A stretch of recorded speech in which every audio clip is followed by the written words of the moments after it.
Abusuane yesaka sofu maame sofo na omo house help bi ewo obradwumadie so a sofu maame ehye ne nsemu se nkofo okeka amana te se eye sofo a ye ne kunu oni house help yi ehye honomo oni na etwempena ma nyinsen kura kwakopiem na abusua bana mo ban nyina no sofu maame nsem nyina ne se ewu se nkofo okeka batono de onjindi enti opeso otifi na no oka kire wiase nyina se asem na omode to ne so no onim ho hwe enye no kre na eyamwa keke no de boa erabai abusua mepese wo ka me ho ne yekọ tie nkyeremu asofo ede to dwa ye ba ye beto adwumade ne so yenko ne nkonko hwe video no embra sofo ne sof mama kwa ba yeah oni ahejo so na mapom te say ankopona do so de mosi mododie kura ye mefe matade mo ware na mo pam ya na ana mo ba ha ya na mo she da pam ye okay e wo ho dada a chekura okay mo she bo mo ta she ntade bo e ko program she da bo papa mama quotation ba ko fa ware hu sa quotation me kai so me kai si o si bere ma be dey o si ondo nere ondo ne no beja na nere so mbre no ase okay o si bere ma beja na ja ni na no de ne ho Genesis chapter 2 verse 18 2:18 e ho na wo ho okay so de wasi de ho abata wo yere no nkwanti ene epon a okoku e create ba ko wate masom okay why dey dika akasa odi amade no bebo me mpacha yo very yanko then esi mpacha mene me buy na okay mini mi kuna betina comment which is kwa benya efra kra na eba okay kwa benya comment nti wata so chi akwa benya fo say omo hemu mpacha me di nchiasroku efre insha FM edima kwa benya fo nyina okay any comment for sorry ma mi penny for sorry mi church mother any omo mo hwe nyina jo na match amus na adam wasi na ye hwem program especially media me hwe de bia okay na mi mansusu da say ebedu miso anya hwe abasa baby bra ana be fa ka chire fa ne ko na ko ma ne tofe ne bi ko ha sei ko ka chom so mo ma tofe ne ba ko wate aha tofe wo fom ho no mo be yi bia ma osisi a pacho metie tina me say ebedu miso nti ne tietia ne tentemu yati asori ho 4 years ni oni ukuno asori mpacha tia ba ho 4 years ya start ya na okay say ya ba ye foforo nti area for na eboa e asori ni did the same pacho Great Revelation Prayer Center adome for mo hwe ye nyina anim say asori bi sa wo okay yenkoi entina almost omo ba mpa ebo ni bi omo de me buy e di bremi aye mama ba ko e friend mama akos ana omo de ne buy that's that time no onyim nti omo de ne buy nyame adom na operations sensen bi numu wo mo nti why na enyem sabre no mpa sho aye me ba blessing okay nti blessing de mama bi na de ne bre wo se o meye den obetena wo nche omo ba mpa ebo okay se enyumbe bi aye prayers e wo wo no mo okay nti eya omo baby nti omo ba no onyim nti nyinse no wa okay na start omo se wa onyinse na owo na akola na efrim nti 2 times third one no na yesu abebie that year pepepe na yesu ebie prayer camp nti omo antena ase omo ba e na omo di ni ba na nyame nso ehye ne hwani hunya owo fa ne ho e fa ne ba wow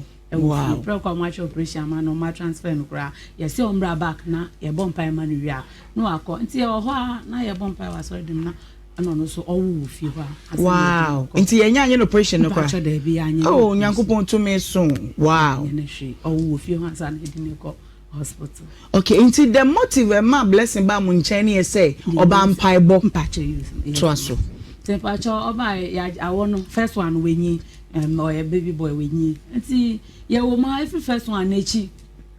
eno sabenyimu ye nti onyimu keto aya menene wa hasisi ya onyimu ye na meti asem ni one day bi pe so mo say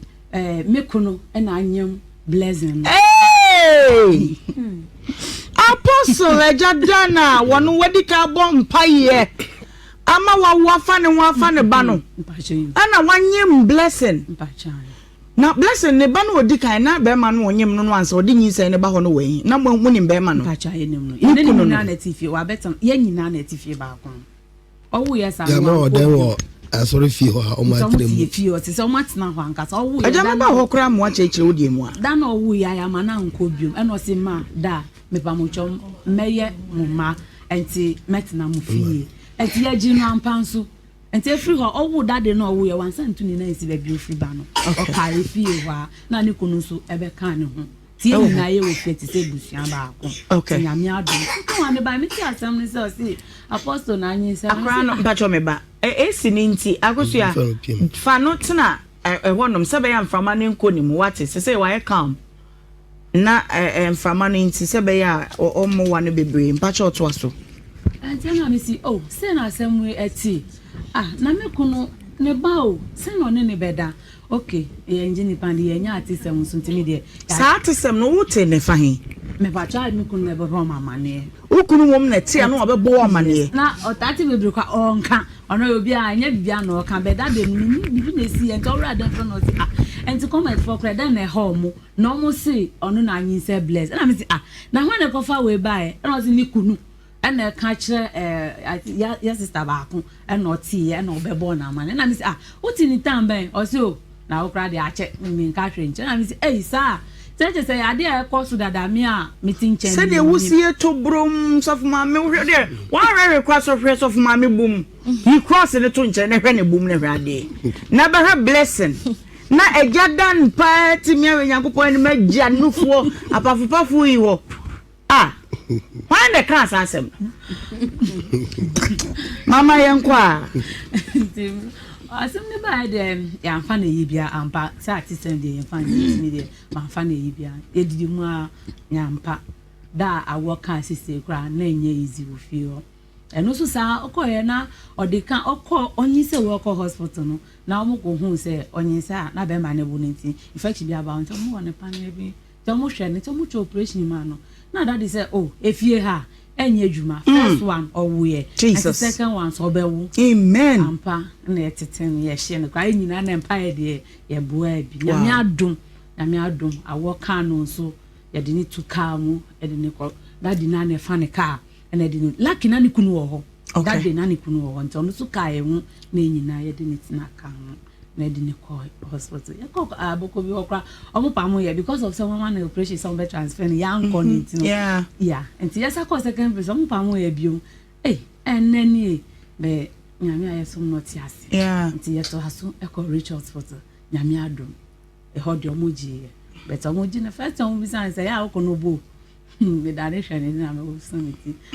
doctors na bisa sa blessing sa na obono na mu witness na mu hu bi mienu na ifrim na sa na blessing na e kan ye say ya obono ntina me ya me wa so mu hu hospital honum no enne ma mi gidi me de na ma engineer ndi say o se ni kunu na ebu na e ma ni setan say e ho de ma engineer ndi ko hospital mu ka say no mo bu no nyima na mi gidi ye say e bia na e yampa so mo yes nyame adom eno to wo fa ne ho e fa ne ba operation no amato ye be fe ena ye nyina ye hwe no se ne ye tetete butia na edidi mu afi ba kwa aba afi mienu ya remu ebe mfimfi hono mu pe asemi sakope jae se se die ansa anya sorry ba ne bi sister ba kuma makos no we frame no ka che se ama se na asemi esi nyina woti dia na mesi se mo anka me de na mati e de na ekoso nti omo ni mi so ba nti omo ka na ma de we koni so na mesi me koni so sen na se na gosu esie ni kunu ye friend gosu o si akola enye ne ba osofo ne ba na mesi ebiem adentia e ba ni dabe no se ni nyina gina se akola ni ti fuye na ringwest anampompo bi be bo mo mrebi se bo mo ti mu na da eyi enwi no so na ne nwa fu osimo obi anya akola ne ti nti na da de oni ba akola na ebre nsuo no na efa ne konhu epie pe na da ise enwi ne do so akola na ti ya nti otwetwa enwi ne so ma no na chese enwi na da de twa aso no na blessing konya asem se na chese osofo ne no na awu akola no enti na onu se ma ye nyi akola ne ti na blessing ye de akola na masofo wayi ni tinti enye ne ba eno a keke pa chan ho asem na ni shasia no ti etinwi ayeyi akola no akwa ni tiri nyefu na kakarewe aye no that time pompo bi ba ye nti e kola timtina esoni nsuo fa na so na papa sofo se da bi akwa haya no wo enti mami nyiniti o unity na no say enti onu ka se nche blaze a ontie bom osofo ka se mu kire na ofa no nu se mami ya kola na ti enu 3 days ono ko to breast no di bi twa kola ni sakura na moja ba na misa na dia dada ya makola na yedi eduro yeso enye nsi nya wa ya makola no me dem aka ma no ato man finu mpo bisa bless and you know correct man finu na me twa so yo ena ni ya me oho e be di Christmas ya mu na bless o mu 2 year because of that sema ekoso senti no ben mani fra oba no woni busuafo nchen mo mu koye oba le busia ne bia nka ho o mu koye no o mu so mu tumfifie ho sa o si sofo ne oyiri dade a mu tumfifie ho me da no kware ni blessing ba wa mbebo mama ne but oni dade de o mu kokasa na da ka kire mi sa bless e wo so mu tu sani asem ni ko de o mu tu ampan so mu tu ye be so mu o mu anko echiri o mu ben ye biuma te ya nkola no o mu tu sa no omusu de bia so mo mbeba grandpa nche omu ntine fio because omu frame grandma no mu freda the grandpa ti de bia ombeko no mo ano omu tini so ofun so san na me de ma sigina se man nko fo omu na de say ade na metwi nkolai abasa asemu na se we de enye bibia no tuka no ko fo omu Friday anwumre ti Sunday anwumre na de nkola na ko nte to asu 2 times per third one and sister na nkasa yare na eyi bia ho na nkwala ni mienu nyina so omo yare ye afa ni nkwa na baby omo ko rent mo omo so no obi akọ omo ana omo ka ti na danfo bi oho na ofreda so say na blessing o yare nkwala ni so yare ti yakwa dada adika akọfa nkwala na bremi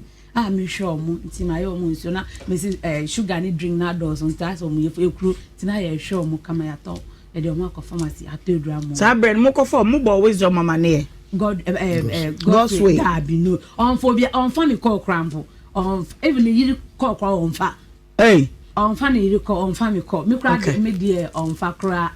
And see, the money cry by my friend Christmas dance and Colana penny dot me casa. See, me friend that demand no in casa. And I'm a friend who am for my friend after now. I'm fan of me man. No, you say, it's a this man out there. The woman abaminche and almost a kit penny say, oh, Fred, that your goma me na in casa. Christmas pa one for man and casa 1 yard ye. 1 yard ye, and I made a me man no juice and I made a me so.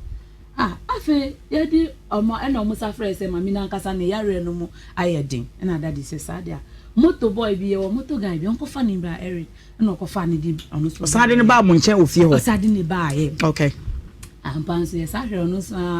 nay, ye above him, and see a cocaswa, as I see about cocaswa. See a coho, ye beban, ye what happened on one phrase, Ketuano, as a super fan or ye, and I'm so, ye, if ye, that's a granny, na mitchell movie some munya manona. Yeah, best almost in the room as she sa and I bless in a casa so I am re don't me in fact call and miss oh says Sadia ye nifie don't found Omunko hospital ye beba and panso omo the Nico hospital na ye got 2 almost so Tia Bibiana bill na have to do this Sophia bill na 500 cedis the bill na that sem naba and my bedroom her and they bill 500 na ko yi asem kese we aba because me mo na fa wa no sinamen ko medical ko bless e wo kwa ansama badada and 500 you know ni refrain no so betua okay fine na me baba post second daughter no ntima until so obekoni time aso ewi ntini sika na me ma use na bless na gasa do no ni me bibia. And so friend kunu so Erica school sika na ma use ye ntino o de send na me fama na me kwa adwuma me send first day OGP ni second OGP ni third day wakacha ni say onu goso ya nka nchira ni say na ni fa nkola no emba ye fie ho ana enti so de omu ba na bibi ye nkola na onu ade odi be ye no no obenu ni mu na me say goso na ka so si bless aden na me say say ni omu kike nyina so ka fada di hu nyina na ya ampa okay na me ma ni odio na me di ma me send no we bie pepepe wa amfi mi my friend blue tick ana wonim ni mama blue tick mama me blue tick we tie so mfi me dance enti ya sana me de me twa ne boy enti anwumbre me ho na masoma na apprentice back wo ne chen so o ka che se me hia me sika na sika no me fa nche no embom nso asema masati so si akola nya ne ba na daddy fa ma wo office ho no mu enti mo ka se no me nji ndi to bisa ni master ni se otimi kan ya na wa kanso dia ene me ni be sha bebia wo se yisha enti la blaze sa fra no sis kan do ntia na ntia china ni ame pa bia me fanya no na me se mimi sika everybody we be kwa mami say me 500 cedis on tua dia baby ebedu na fe be peja nsem ni nyina ye de epie se da nkasa dia me me kasa because sorry ba ne bi na ma no mu de omunsa kire se so for mami ni kunu kra fa ne ba na oni ni tifi let me say it is as nkitinkiti at times na nkofo twetwom ho mpaibo ba mu no mu yom ho style ya ma sorry na gu ho ya ma sorry na egu keka ko benyame adum nyame adwuma de wo ya no free wa kuma pa mu a enti ya guso yeso ya be mambu ara me ko nso na de oyo bia owo kukuduro bia ha me de ntimi en fanisa okay enti ne abusia nyame adwuma de edin o se woni abotre na woni akoma pa wontumi nya nyame adwuma sofo ye nyame adwuma wayi na kumam onde adwembone bi eni netirim boa obi a hwensema ye nam asore ma hwensema ye nenam a ye kekegu sofo so enso sanka yo mu bia nkomo pe ni ye boa mu se ya nkomo pe sama omo lamu na ko bi lamu ne de eyamfumso omanyo mu problem wo ho and before you problem o you how papa amma wo side na ko bi side ne de eyamfumso momi ehwe ne nya isa de na nye emmoaye ya nwen papa ma obi tempo set sa kra na efa ho ben momi esua se ne ebedi efi asem eye no kra na wo hwemu ho sen